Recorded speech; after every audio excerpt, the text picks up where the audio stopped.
Hi, I'm Shaggy. Today, I'll be talking about vintage prime lenses.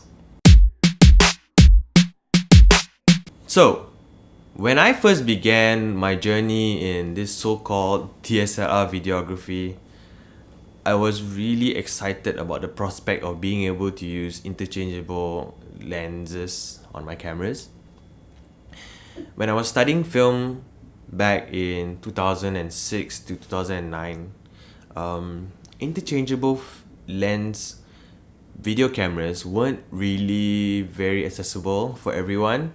So most of us in film school, we used ENG style cameras because those were exactly what we could afford. And actually, the most interesting camera I used was a Canon XL2 that had an interchangeable lens, but the problem is we had no lenses to swap, and we had only the default kit lens to play around with. And when we were in school, right, I was using DSLR and wondering like, wow, wouldn't it be nice if a DSLR quality image could be in a video?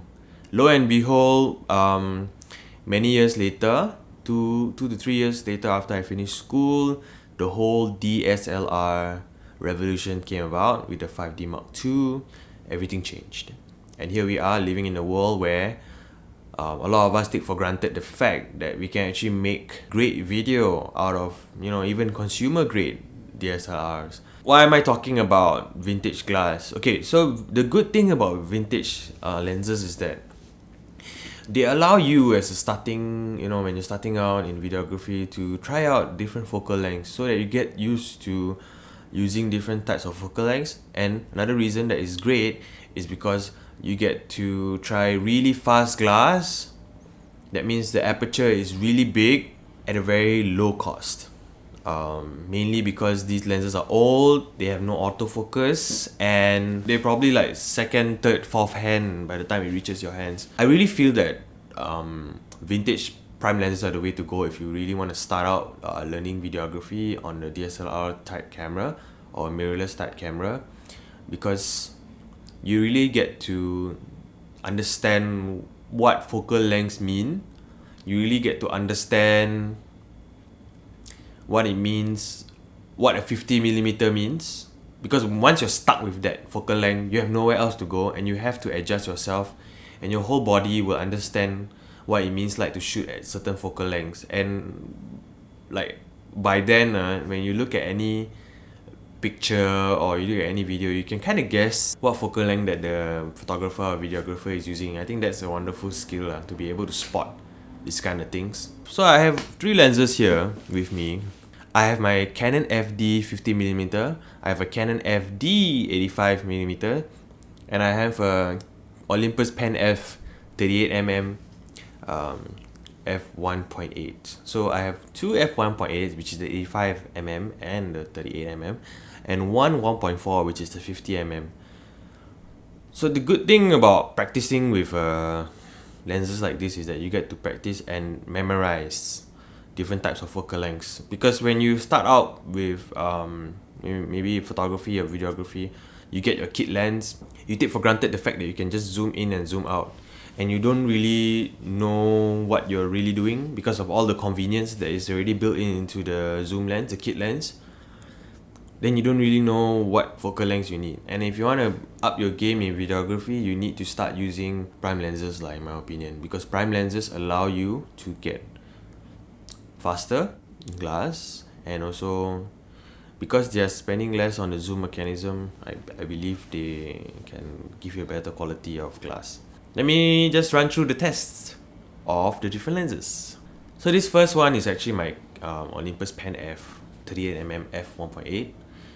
It's a really small lens, and I like to walk around with it. Actually, it really fits the APS-C size sensor, because effectively the crop you're gonna get around a 50-ish millimeter, and it's quite a fun lens to walk around with, and it's really light.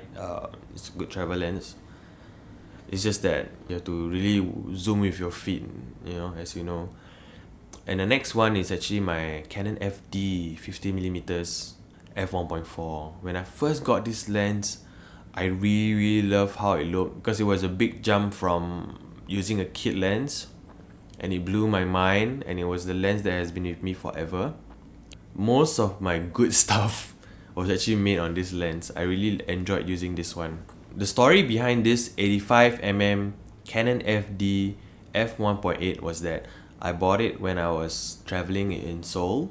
I actually went through many camera stores to look for anybody selling vintage glass. I think that's the whole fun of it, of having vintage glass. Sometimes when you go overseas, you go and look at their camera shops or their thrift stores to look for all these lenses, because these lenses are really usable. All these lenses have been tried on a Sony a6500. So I've been using Sony cameras, Sony E-mount cameras, since the beginning of when I started off with my whole DSLR filmmaking thing. I really enjoyed using the wonderful Sony cameras because they are nice and compact, and they manage to deliver good quality images. So after so many years of using all these lenses, I'm actually quite tired of them. I think I want to move on. I've learned whatever that I could learn from using these lenses, and I think I've reached a limit. So I'm just doing this video before I sell away all the lenses. Actually, all my lenses are now on sale on Carousel, except for the 50mm f1.4, which I'm lending to my friend Wesley. I hope you enjoyed watching this video of the test between the lenses. I really feel that vintage prime lenses are the way to go if you really want to start out learning videography on a DSLR type camera or a mirrorless type camera, because you really get to understand what focal lengths mean. You really get to understand what it means, what a 50mm means, because once you're stuck with that focal length, you have nowhere else to go, and you have to adjust yourself, and your whole body will understand what it means like to shoot at certain focal lengths. And like by then, when you look at any picture or you look at any video, you can kind of guess what focal length that the photographer or videographer is using. I think that's a wonderful skill to be able to spot these kind of things. I mean, I'm thankful for what my experience with the vintage lenses have given me, but I think it's time for me to move on. So likewise for you, if you want to use any of my things right now that I'm using to film this video, please follow the links down below and buy all my stuff on Lazada, and I hope to see you again. Bye bye.